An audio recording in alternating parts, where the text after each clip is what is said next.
semuanya, kembali lagi ke Ganesha Speak Time. Kira-kira sobat-sobat GST ini penasaran gak sih siapa yang datang pada hari ini? Oke, langsung saja. Aku bawa mahasiswa dari Prodi PGSD UTP Surakarta ya Kak. Boleh diperkenalkan namanya, mulai dari kakaknya dulu, siapa namanya? Saya Restituta Amelia Respatiningrum, sekarang saya semester 6. Saya Fatah Wayukusumo, saya semester 6 juga. Kakaknya ini sekelas atau mungkin beda? Iya, Sekelas. kelas kita. Oke. Boleh diceritain nggak sih Kak, mahasiswa PGSD itu ngapain aja sih setiap harinya? Terus mungkin matkul-matkul yang paling menarik tuh ada apa aja? Saya dulu? Ya. Oke. Jadi di program studi PGSD ini, khususnya kita itu disiapkan untuk menjadi bibit calon guru SD atau wali kelas di SD. Yang seperti notabene PGSD itu harus bisa apa-apa, ya, dari segi akademik maupun non-akademik. Makanya di prodi studi PGSD ini kita dikembangkan secara non-akademik dan akademik secara soft skill gitu. Non-akademik itu maksudnya mungkin dari psikologisnya untuk menghadapi anak-anak kecil atau gimana? Kalau non-akademik itu seperti kita keterampilan, seperti pelestarian budaya gitu. Ada juga matkul di prodi PGSD itu drama dan tari. Ada karawitan juga. Ada keterampilan pembelajaran. Jadinya kita itu juga tidak hanya ilmu pengetahuan yang dikembangkan atau dituntut untuk bisa menguasai. Kalau di PGSD kan semua mata pelajaran harus dikuasai ya. Jadinya kita juga dikembangkan secara keterampilan, cara mengatasi problem solving gitu. Oh iya, soalnya selama ini tuh saya berpikirnya kalian tuh hanya mempelajari mata pelajaran yang diajarkan di kelas. Berarti selama ini kayak mungkin untuk ekstrakurikuler gitu kali ya? Iya. Karawitan tuh berarti juga diajarkan. Sulit nggak Mbak kira-kira untuk mempelajari, maksudnya dari yang teori sampai ke keterampilan-keterampilan seperti itu? Sulit banget atau mungkin Mbaknya memang cocok di situ? Kalau aku basicnya emang memang seniman. Jadi jadinya kalau masalah budaya-budaya gitu udah biasalah gitu. Jadi nggak terlalu Selain kebudayaan ada nggak Mbak yang lain kayak mungkin kayak ilmiah gitu-gitu ada nggak? Itu tadi kan saya bahas yang non akademik ya. Sekarang yang akademiknya itu ada seperti strategi pembelajaran. Jadinya kita itu dikasih pengetahuan dan wawasan dan dihadapkan di kehidupan nyata bagaimana cara mengatasi karakteristik anak, cara mengatasi manajemen kelas gitu. Dan itu bisa diterapkan waktu kita menjadi guru secara sah, secara besok ke depan menjadi guru, dan bisa juga diterapkan di kehidupan sehari-hari gitu, secara di masyarakat sosial. Terus sekarang saya tanya ke Masnya ya, matkul di PGSD itu ada apa aja dan yang mungkin paling suka gitu apa Mas? Paling menarik itu karena kan di PGSD ini kan dimulai dari semester awal tuh udah ada yang namanya mata kuliah psikologi. Jadi kita didik nggak cuma dari segi secara teoritis, tapi kita harus mempelajari karakternya juga. Jadi dalam satu kelas itu misal ada 15. Jadi kita harus tahu karakter dari 15 siswa itu gimana, cara mengolahnya gimana, pengembangannya itu gimana gitu loh. Jadi nggak cuma secara kita hanya mengajarkan nggak, tapi kita juga harus tahu pengembangannya sejauh apa. Lebih lagi ada yang akademis dan non akademis kan. Nah dari segi yang akademis, secara teoritis itu kan memang kita diberikan wewenang kayak mengajarkan suatu hal itu yang secara runtut. Tapi kalau yang dari segi yang non akademis, dari segi kesenian itu kan terbilang soft skill. Nah dari segi soft skill itu adalah unsur pendukung dan sangat penting ke depannya. Karena kan kita nggak tahu kan karakter anak itu apakah maju di bidang akademis atau maju di bidang non akademis. Karena kan ada sekarang beberapa murid itu nggak cuma maju di akademisnya, tapi non akademisnya. Kadang yang akademisnya standar tapi non akademisnya tinggi. Tapi ada yang non akademisnya standar tapi akademisnya tinggi. Jadi secara tidak langsung kita bisa dibilang sebagai pendidik itu harus tahu bagaimana mengolah karakter siswa itu dari kecil. Jadi nggak cuma ngedoktrin tuh enggak, tapi kita arahkan. Dan dari arahan itu kita nggak langsung ngevonis si murid ini enggak, tapi kita juga minta masukan dari orang tuanya, dari lingkungannya gimana. Itu terbilang mata kuliah yang menyenangkan psikologinya. Oke. Jujur saya tuh kayak melihat mahasiswa PGSD itu kan kayak lebih tenang. Berarti memang diajarkan ya untuk maksudnya untuk menghadapi anak kecil kan perlu kesabaran ya. Tenang Kak. Tenang banget. Saya sendiri juga dari prodi pendidikan. Tapi saya nggak diajarkan untuk menghadapi anak kecil kayak dari psikologinya tuh mungkin belum aja kali ya. Kalau boleh tahu diajarkannya tuh dari semester awal atau dari semester awal. Oh iya, berarti mungkin beda kali ya karena kan kalian nanti terjunnya tuh mungkin ke treatmentnya beda. Kan ke anak-anak kecil berarti memang diajarkan. Iya. Terus kan kalau melihat tuh kayak mungkin dari segi bicara tuh kalau anak zaman sekarang ngomongnya kayak soft spoken gitu. Nah, guys itu kelihatan tenang-tenang ternyata memang diajarkan. Kalian tuh belajar kayak mungkin olahraga juga atau ada. Tetap. Berarti semuanya ya? Ada olahraga, pramuka, bahasa Inggris. Pramuka juga? Iya, kemarin itu kita habis melakukan KMD, pramuka. Semester 6 kemarin tuh. Semester 6. Jadi emang bisa dibilang itu nggak cuma diharuskan, tapi kita memang dididik. Nanti pada saat kita menjadi pendidik, kita juga harus bisa mengayomi. Jadi kita harus membentuk karakter si siswa itu. Jadi makanya kenapa di PGSD itu menyenangkan. Karena di PGSD itu kita nggak cuma mengajar, tapi kita bermain. Tapi secara tidak langsung bermainnya itu membangun karakter, satu. Yang kedua membangun pendidikannya juga. Yang ketiga dari segi pemahaman, kalau kita tahu bahwasanya siswa ini nggak paham, kita tahu cara mengolahnya. Karena kalau dari kecil kan mengolahnya kan tidak terlalu sulit. Oh iya betul. Karena kan sekarang kalau kakak bilang yang soft spoken itu sebenarnya semuanya soft spoken, tapi yang menjadi masalahnya kan lingkungannya, orang tuanya dan lain-lain. Gitu. Kakaknya kan sekarang semester 6. Berarti udah masuk magang atau belum? Udah, kita dari semester 3, 5, 7 udah magang terus. Oh, sudah. Nah, itu permasalahannya untuk menghadapi mereka kan berarti sudah bertemu secara langsung kan? Itu tantangannya apa aja sih Kak untuk menghadapi anak kecil gitu? Dari Kak Resti dulu atau saya dulu? Ya, mau siapa duluan? Apa saya duluan? Saya. Kak Resti duluan aja. Mungkin untuk di era sekarang kita sebagai guru dan yang udah mengalami magang di SD langsung, kita itu dituntut untuk mengikuti arus pendidikan. Jadi nih kita tidak boleh capek untuk mengupgrade pengetahuan dan mengupgrade diri. Apalagi kan sekarang era digital. Jadinya apa-apa digital, media pembelajaran harus interaktif dan sebagainya. Itu kan harus kalau cuma gitu. Terus untuk mengatasi karakteristik anak itu. Kan kita di magang kan tidak ketemu setiap hari. Ya. Jadi cuma berapa minggu, Kak? Seminggu itu paling bisa 3 lah. 3 Ya. sampai. Bisa Jadinya, setiap hari, tapi kan kita juga ada keperluan lain. Mungkin pada saat pengajarannya kita full dari pagi sampai siang. Tapi mungkin dalam 1 minggu kan masuk 5 hari. Senin sampai Jumat dan mungkin ada yang sampai Sabtu. Itu kita bisa maksimal tuh 4 sampai 5 kali lah. Karena kan terkadang kita ada keperluan dari pihak kampus, mungkin dipanggil karena ada sesuatu hal lain. Tapi pada saat kita bukan hanya dituntut ya, kita diarahkan, dan untuk mengarahkan si siswa kita diharapkan maksimal. Jadi dari pagi sampai siang. Jadi gak cuma kita masuk yang pagi nih jam 7 sampai 9, habis itu pergi lah, itu kan secara tidak langsung kita tidak bertanggung jawab. Tapi kalau kita dari pagi sampai siang kan kita tahu alurnya sampai mana. Berarti kan kakak-kakaknya ini sudah pernah menemui siswa secara langsung ya?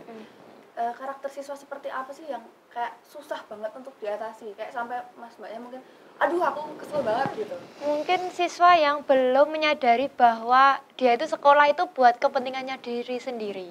Karena kan kadang-kadang cuma berangkat pulang gitu loh, kayak dia itu belum, motivasi belajarnya belum dapat lah gitu. Cuma karena tuntutan apa ya, ya lumrah sekolah gitu loh. Mungkin karena anak kecil kan taunya aku Iya. sekolah disuruh sama ibuku gitu, dia nggak tahu kalau Nah, Mikirnya yang penting uang saku. oh iya, Kadang kan juga gitu ya? kan. Iya juga. Masih berangkat juga? jajan pulang. Berangkat jajan pulang. Masih mikir gitu nggak? Enggak sih. Lebih ke kita harus Jajannya bertanggung aja. jawab. Oh. Iya. Karena kan ada tuntutan ya, ada pendidikan bertanggung jawab juga. Iya. Nah, siswa sekarang mungkin terbilang tantangannya tuh nggak cuma dari segi cara mendidik, tapi terkadang dari segi finansialnya juga. Jadi kita harus pintar-pintar meminimalisir pengeluaran. Nah, makanya PGSD itu terbilang asik karena kita tuh harus kreatif. Jadi bagaimana kita ada bahan ajar nih, benar yang dikatakan Kak Resti, kita harus ada bahan ajar sesuai dengan teknologi yang terbaru, tapi menggunakan budget yang seminimalis. Minim-minimnya. Nah, itu yang agak asik. Terus sekarang anak-anak PGSD itu lagi ngapain? Mungkin ada project atau lagi melakukan kegiatan apa? Kalau proyek untuk saat ini sudah tidak ada karena kan kita habis Belum ini ada sih lebih tepatnya. untuk PGSD sendiri. PGSD sendiri. Oh iya, Karena karena habis kita ini mau ada KKN. Oh, iya. Satu itu, Iya. yang kedua kita habis ini ada English Club. Oh, itu Permawa atau kalian dari PGSD sendiri? Terbilang menyeluruh sih Kak, tapi kan memang dari kitanya mungkin launchingnya baru besok. Sebenarnya sebelumnya udah ada, tapi Iya. mungkin karena ada beberapa yang kurang aktif, terus kitanya yang mencoba untuk mengaktifkan kembali. Atau mungkin boleh diceritain project sebelumnya, ada project apa Kak? Kalau saya sendiri individu itu di semester 3 saya itu ikut pertukaran mahasiswa merdeka di Kalimantan Oh iya. selama 6 bulan. Jadinya di sana itu saya juga mengajar, juga pengabdian, juga kuliah itu sebagai mahasiswa. Nah, untuk pengabdiannya sendiri itu saya membuat kelas inspirasi di sebuah desa yang memang dikatakan pedalaman, Oh iya. yaitu cuma hanya satu SD itu paling cuma 10 sampai 11 12-an siswa lah. Jadi cuma dikit. Iya, jadi media pembelajaran juga pun minim banget. Ya, mereka digital juga belum terlalu tahu dan sebagainya gitu. Lalu saya bersama tim dari juga PGSD itu membuat kelas inspirasi yang mana kita mengaitkan antara kebudayaan satu Indonesia itu kan tingkatnya nasional itu dengan pengetahuan di SD gitu. Jadi kita juga membuat pojok baca, kita membuat media ajar gitu. Itu sih. Berarti kakaknya udah pernah exchange ke Sudah. Yang semester 3 di Kalimantan, atau ada lagi semester 6 kemarin di Filipina. di Filipina? Iya. Itu berapa orang atau kakaknya sendiri atau gimana? Empat orang. Kalau Kak Fatah ini, Kalau saya sendiri di Thailand loh. iya. Oh beda. Saya semester 4-nya. Itu gimana Kak ceritanya di Thailand? Kan Kalau saya pertama tuh di semester 3 itu student exchange ke Thailand. Ini perkara semester dulu ya. Semester 4 itu ikut yang namanya kampus mengajar yang angkatan 7. oh Nah, iya. jadi kalau sesuai pertanyaan yang tadi, pertanyaannya kan hal apa yang diterapkan kan itu kan. Dari segi pengajaran bener kata Kak Resti, ada pojok baca, terus ada kelas inspiratif. Jadi enggak, walaupun saya kampus mengajarnya di kota sendiri di Surakarta ini, itu ada salah satu, enggak cuma salah satu sih, ada banyak sekolah negeri itu muridnya tuh sedikit. Bahkan kelas 1 itu ada cuma 2 siswa, kelas 2 itu 2 siswa, kelas 3 itu 4 siswa.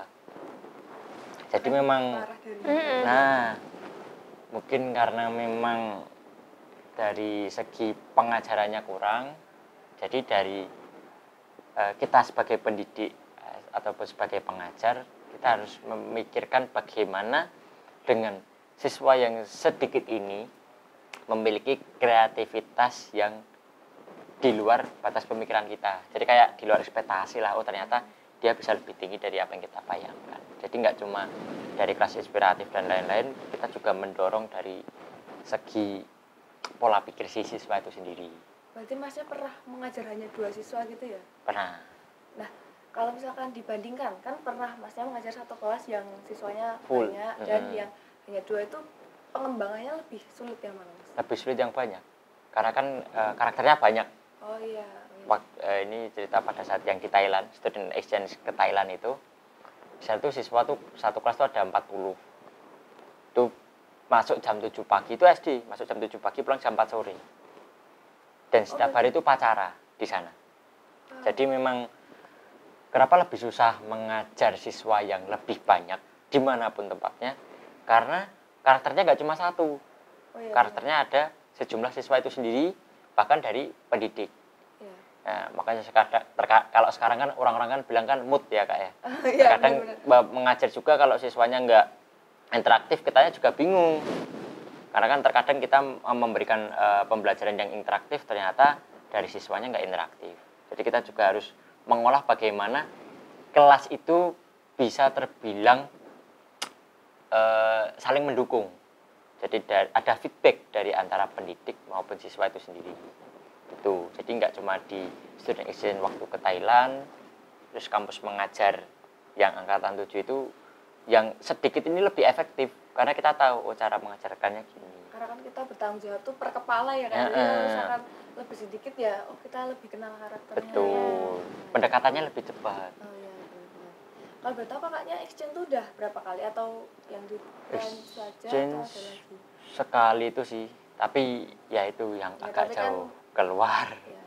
Nah, terus perbedaan antara waktu kakak mengajar di sini di Indonesia ya sama di Thailand tuh apa, kayak mungkin karakteristik siswanya berbeda atau sama aja?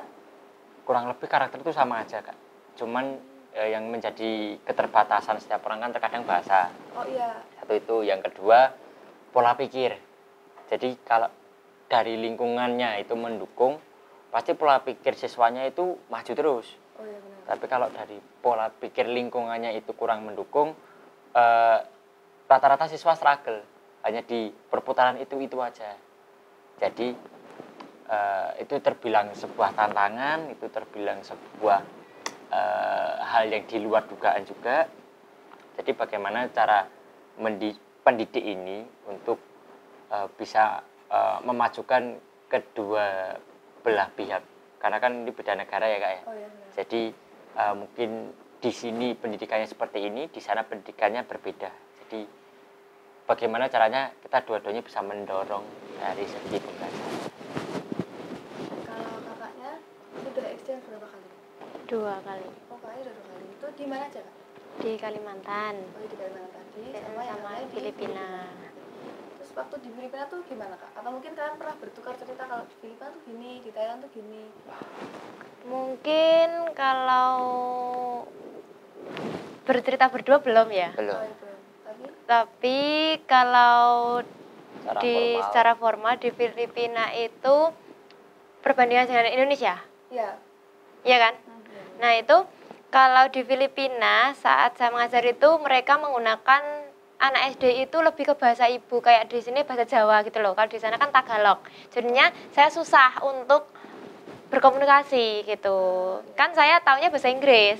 Nggak bisa bahasa Tagalog kan. Jadinya kita agak lama lah. Iya. Apalagi saya cuma sebulan. Kan juga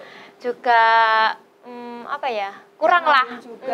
Kurang kan untuk belum selesai belajar bahasanya udah waktunya udah selesai. Ya, terus untuk dari segi struggle individu itu, lalu untuk pengajarannya, perbedaannya, nah saya senangnya di sini, kalau di sana kan saya membawa hal baru ya. Oh iya benar. Iya kan? Jadinya mereka itu kayak excited lebih tinggi daripada saya ngajar di sini. Ibaratnya gini, saya ngajar kebudayaan, ya, tapi iya kan? Sini. Iya, budaya sini. Tak ajarin di Filipina, sama tak ajarin di Indonesia. Kalau di Indonesia kan kayak orang-orang udah tahu. iya, kayak iya. Filipina kan, wah itu apa? Nah, gitu. Apalagi seorang guru tuh kalau melihat murid excited tinggi itu kayak terpacu. Gitulah. Itu sih. Berarti kalau kesulitannya banget tuh dari bahasa aja ya kan. Kalau senangnya karena mereka lebih excited Iya. Karena kan beda. Ya.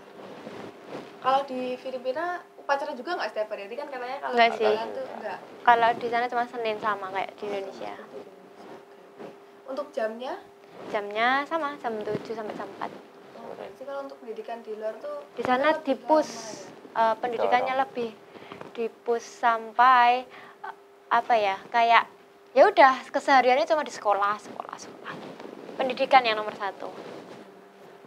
Nah, menurut kakaknya tuh itu worth it nggak untuk anak SD gitu? Kayak mungkin kalau orang sini kan melihatnya anak umur segitu kasihan kalau harus belajar seharian. Tapi kan kakak sebagai orang yang sudah pernah terjun, apakah itu lebih worth it daripada di Indonesia yang kayaknya jam 11 tuh udah pulang ya kak? Iya, jam 11-an SD Kelasnya ya. kayak masih kelas 1, 2, 3 tuh kayaknya jam 11 udah pulang. Maksimal kayaknya jam 1 ya? Ya, Mbak? 1-2 lah. Ya, menurut kakak lebih baik yang mana kalau untuk kedepannya untuk pendidikan anaknya? Agak berat ya kak ya ini. Karena worth it itu relatif kan, relatif setiap orang kan. Tapi kalau pandangan saya, karena mungkin saya sudah bertahun-tahun di Indonesia ya, itu kurang seimbang antara pendidikan dengan sosialnya. Kalau yang di Filipina ini ya, Oh iya juga. yang 7 sampai 4 itu kan karena orang hidup itu coba nggak cuma belajar terus, gitu ya, loh. juga. Ada orang pinter tapi sosialnya rendah gitu. Apalagi kan kita kalau bermasyarakat itu juga harus perlu lah sosial. Iya. Berarti malah lebih baik tuh ya seimbang ya Iya. antara belajar dan bersosialisasi.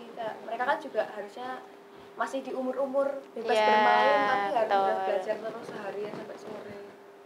Oh iya. Oke. Kalau nanti kan soal kakak keluarnya, maksudnya exchange-nya. Sekarang mungkin kak kembali ke PGSD-nya lagi ya. Kalau selama kakak berkuliah di prodi PGSD itu suka dukanya apa sih kak? Kayak mungkin sampai pernah yang wah aku bangga banget atau kayak aku sangat-sangat senang karena aku memilih PGSD. Itu terlalu gimmick sih itu. Terlalu gimmick sih itu. Ya, Itu terlalu siapa tahu loh, Iya. karena saking senengnya saya ada di tempat yang tepat atau mungkin pernah juga kayak aku nyesel banget masuk PGSD gitu kan, bisa aja kan. Iya. Itu ada nggak momen-momen seperti Ada itu? sih. Ada sih. Enggak cuma ya kok Sukanya dulu lengkap apa sih. dukanya dulu? Dua-duanya. Nah, ada dua-duanya. Mau yang pernah dulu, mau sukanya dulu atau dukanya dulu? Kalau aku sukanya lah, suka sih ya. Ya. Apa nih mbak? Kalau suka ya itu tadi dengan PGSD ini relate ya. Dengan PGSD saya bisa keluar. Oh iya. Iya kan? Malah. Apalagi dengan UTP saya bisa melakukan pertukaran keluar. Oh iya benar. Iya kan? Itu Benefit loh. iya itu plusnya. Tapi kalau untuk dukanya itu sebenarnya saya rasakan duka itu cuma di awal-awal semester. Karena sebenarnya PGSD itu bukan pilihan utama. Nah, jadi mungkin teman-teman yang di luar sana jika mau berkuliah tapi itu bukan pilihan pertama, itu sebenarnya belum menentukan. Iya, belum siapa tahu tentu. emang jodohnya. Nah, jodohnya ketemu di tengah-tengah kan. Iya. Jadi awalnya itu kan saya basicnya penari. Oh iya. Jadinya sebenarnya saya itu lebih pengennya ambil sarjana seni. Oh iya. Ya, tapi karena beberapa pertimbangan itu ya udah nggak tahu kok, tahu-tahu di UTP dan di PGSD gitu. Kayak berjalan aja Itu gitu. Tuhan itu kak. Iya. Nah, Iya, karena terbaca brosur juga. Brosurnya UTP. Oke. Alhamdulillah ya kak. Terus Dari membaca brosur bisa ke iya. Filipina loh kak. Nah, kan. itu loh. Ayo teman-teman baca brosur teman-teman. Siapa tahu. Iya kan. Terus Ditekankan pada membaca berarti iya, kan. baca. Habis itu setelah masuk di PGSD ini, awal kan dulu saya SMK-nya itu di tari, jadinya banyak praktek. Hampir Tiap hari. sekolah itu ya, hampir sekolah itu nari ya. Habis itu masuk ke PGSD yang kita harus mengulang kembali track record mata pelajaran SD. Iya kan, tetap teorinya kan harus kenceng kan. Nah itu depresi sih. Jadi agak berat. Sempet aku mau pindah kayak wah salah jurusan nih kan. Bukan passionnya. Iya, bukan passion. Itu sampai semester berapa Mbak? Kayak yang aku mau pindah. Tapi 1-2 lah, 1-2. 1-2. Soalnya 3 kan udah berangkat Kalimantan, udah dapet senengnya nih, Udah dapet senengnya. nggak jadi pindah. Keluar ya. Jadi menutup penyesalan. Iya. Penyesalan. Teman-teman yang mungkin kan banyak ya yang relate kayak Iya. pas semester 1-2 tuh kayak kayaknya aku salah jurusan Nah. deh. Tapi ternyata setelah Setelah semakin dijalani. ya emang kita tuh harus terus menjalani dulu baru tahu faktanya ya. Ini mau bahas sukanya Masnya dulu atau langsung ke dukanya Mbaknya? Nah, dukanya Udah malah itu. Oh, sorry. Iya. Gimana? Ini langsung aja. Saking saya senengnya sama Mbaknya akhirnya menerima di PGSD saya jadi sampai Di UTP juga kan. nggak Apalagi tahu di bisa. UTP loh. Iya. Nah itu ini langsung aja ya kalau dari segi sukanya itu di PGSD kan kita nggak cuma dari segi teoritis, Ya, tapi ya tadi ya. pendidikan karakter kita juga dapat. Terus terbilang sukanya itu nggak cuma dari berapa banyak benefitnya, ada student exchange, ada beasiswa yang sampai ke Pomprov, ada yang Pomnas. Itu kan nggak cuma dari di PGSD, bahkan di jajaran PGSD ada yang dari Penjas dan lain-lain. Itu kita sama-sama membangun. Gimana caranya kita, oh ini ada info terbaru nih beasiswa, oke ini cocok untuk PGSD, digas, apa aja digas. Nah itu yang menjadi sukanya. Jadi satu sama lain tuh Saling terbilang, melengkapi. nah selalu Dari berkolaborasi. fakultasnya ya. Nggak cuma fakultas kita, fakultas lain juga ikut memberikan informasi-informasi terbaru. Jadi kayak info-info terbaru itu apa. Kadang kan ada yang dekat sama info kampus utama, dikasih info langsung A1 turun, kan gitu. Ya itu yang menjadi sukanya. Jadi nggak cuma dari segi informasinya, tapi dari segi PGSD itu sendiri, kita tahu bahwasanya dalam pengajaran, kalau kita flashback waktu kecil, kenapa sih guru kok sampai menekankan pendidikan? Nah itu untuk sekarang kita paham bahwasanya pendidikan itu penting. Makanya yang diutamakan sekarang kan membaca, kayak berliterasi dan numerasi lah, itu yang agak terbilang mengesankan bagi saya sendiri. Itu sukanya. Kalau untuk dukanya sih ya benar di semester 1-2. Apakah saya salah passion ya? Karena dulu saya pertama ambil akuntansi, Oh iya. yang kedua saya ambil psikologi. Dua-duanya keterima, tapi nggak saya ambil karena mungkin takutnya nggak ada waktu luang. Iya. Ternyata di PGS itu banyak waktu luang karena kita tahu cara mengolah kreativitasnya itu kan terbilang waktu luang kan. Oh, ini cara mengajarnya seperti ini dan seperti itu. Jadi lebih banyak sukanya daripada dukanya. Itu ya Kak ya, lebih banyak sukanya daripada dukanya. Tapi tetap ya pada awal-awal emang sama-sama Iya. struggle ya. Karena kan kita nggak tahu. Oh ini PGSD. Adaptasi ya, Nah, Iya, gitu loh. emang kita semua butuh adaptasi. Apalagi kemarin saya dapat student exchange ke Thailand itu kan langsung benar-benar- penyesalan tertutup. Oh ya. Oh langsung gitu, karena kan memang beasiswanya banyak. Di UTP itu nggak mungkin beasiswa dikit, pasti beasiswanya banyak. Iya, dari Univ. universitas pun jadi faktor yang Ngasih info terus terkait beasiswa baru, mungkin dari pemerintah ataupun non pemerintah itu. mungkin dari kampus sendiri juga. Nah, Oke. Terus harapan untuk prodi kalian saat ini, mungkin kan ini kan udah mau masuk ke masa baru ya, udah mau ada maba-maba lagi. Saya akan meninggalkan masa maba-maba juga ya. Jadi ada pesan-pesan buat PGSD nggak? Atau mungkin harapannya semoga PGSD mendapat generasi baru yang sama kayak kakak-kakak yang hebat ini. Ya, saya berharap di prodi PGSD dulu itu bisa menjadi wadah untuk para calon-calon guru SD untuk mencari ilmu dan mencari apa yang menjadi bakat, minat, soft skill-nya mereka gitu. Lalu untuk UTP bukakan S2 PGSD Bu Rektor. Ketagihan untuk kuliah di UTP lagi ya. Iya kan biar langsung aja, nggak usah pindah-pindah kan. gitu. Ayo dong, Pak. Yuk. Sekali. Para S2 lah, S2 PGSD Bu lah. Rektor dengan jajarannya ini. Nah, karena kan S2 Penjas udah ada. Oh, iya. Jadi yang PGSD Iya, belum PGSD nih. belum. Giliran PKO dong, kita. Pak. Sekalian yuk. Nah, Nanti saya bantu. nah. Biar itulah. kita sama-sama gampang Iya. selanjutnya ya. Terus untuk Masnya? Kalau untuk saya harapan di PGSD itu sebenarnya banyak, tapi saya simpulkan menjadi satu bahwasannya di PGSD itu harus mau yang namanya berproses. Iya. Jadi kenapa lebih banyak sukanya daripada dukanya, karena kan kita nggak cuma belajar dari satu hal, tapi ada hal lain gitu. Dari segi pembimbingnya pun, dari dosennya juga asik-asik semua kok, nggak ada yang mempersulit, itu nggak ada, Keren banget ya berarti. karena kan Iya. membentuk. Bahkan kalian yang diajarkan untuk membentuk anak pun juga dibentuk ya. Nah, itu loh. Kita kan dibentuk untuk membentuk. Oh iya. Diberi untuk memberi. Nah. Ya. Keren banget. Oke, berarti mungkin itu aja ya Kak.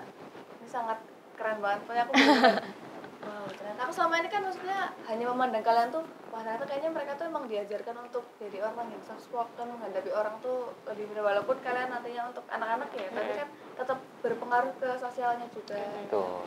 ke orang lain tuh jadi lebih tenang mungkin karena nantinya akan menghadapi anak-anak juga. Terima kasih atas pengalamannya bicara sama Oke. orang-orang hebat. Semoga saya bisa mengikuti langkah kalian ya. Maksudnya kan saya juga masih di awal. Iya. Jujur saya juga pasti ada lah kayak apa aku salah ya apa kan, tapi karena mendengar kalian jadi kayak mungkin emang aku tuh masih diproses Iya. aja, Mm-mm. masih jalannya masih jauh. Jauh. Kalau kalian kan udah lama, udah kayak kalian udah menikmati hasil dari perjuangan gitu loh ya. Maksudnya udah nggak ada penyesalan lagi. Iya. Terima kasih ya Kak. Sama-sama. Sama-sama. Ya Sobat GST, kalau misalkan kalian ada pertanyaan ya mungkin nanti kalau masih kurang bisa ditanyakan biar nanti kakak-kakaknya menjawab kembali. Terima kasih, sampai jumpa lagi.